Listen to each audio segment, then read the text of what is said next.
Okay, hi everyone. So today let's discuss this interesting problem. So it says two small bodies of mass as 2 kilogram and 4 kilogram are kept at rest at a separation of 2 meter. Where should a particle of mass 0.1 kilogram be placed to experience no net gravitational force from these bodies? The particle is placed at this point. What is the gravitational potential energy of the system of three particles with the usual reference level? Fine. इस तरह से हमारे पास let's say थोड़ा generalised वे में solve करते हैं. इस तरह से हम m1 ले लेते हैं, ये m2 है and the separation between m1 and m2 is d. Values आपको दे रखा है लाइक m1 इज़ 2 kilogram, m2 is 4 kilogram and the separation between them is 2 metre. Now एक पार्टिकल है of mass let's say small m is also given that is 0.1 kilogram, right, जिसे हमें place करना है so that the net gravitational force on the particle that will be zero. सो अगर हम particle को m1 के लेफ्ट में प्लेस करते हैं सो आप देखो F1 that is the gravitational force of attraction by m1 है ना, that will be directly towards the centre of m1. इस तरह से F1 होगा. F1 क्या है? Gravitational force of attraction by m1 on this particle. Similarly F2 is the gravitational force of attraction by this m2 on this particle that will be directly towards the center of m2. इस तरह से. So अभी दोनों का direction same है, so net force cannot be zero. So यहाँ पे नहीं रखना. m2 के राइट में रखोगे then f1 f2 राइट, दोनों सेम डायरेक्शन में. अगेन यहाँ पे नहीं रखना.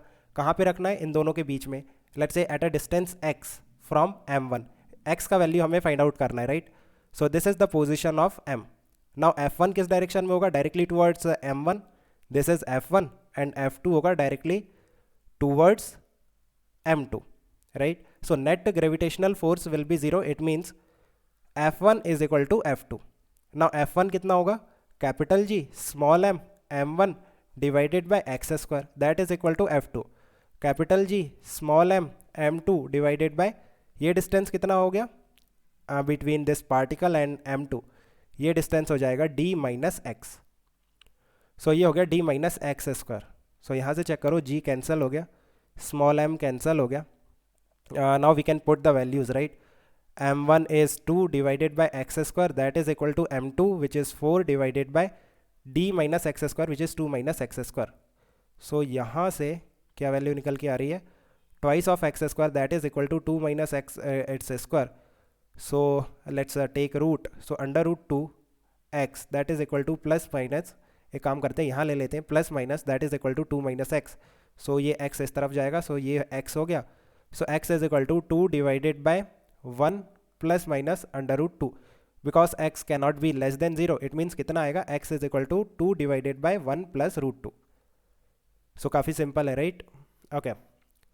The particle is placed at this point. What is the gravitational potential energy of the system of 3 particles with usual reference level?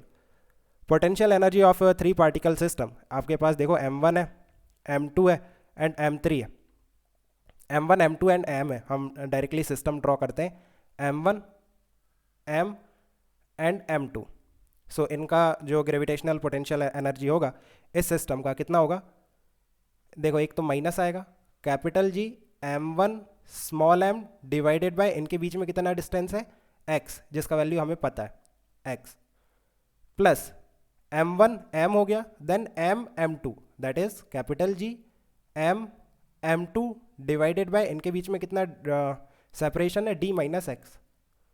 So that will be d minus x plus then m1 m2 capital G m1 m2 divided by, इनके बीच में कितना distance है? d. So that will be d. Now you can put the values, right. m1 का value हमें पता है 2, m2 का वैल्यू आपको पता है 4, m का वैल्यू 0.1, x का value we have already calculated, d का वैल्यू 2, और ये माइनस साइन आएगा बाहर, right, because gravitational potential energy is always negative. And capital G is nothing but, आपको इसका वैल्यू पता है, राइट, 10⁻⁻11 6.67 इंटू. सो ये वैल्यूज पुट करके you can find out the final answer.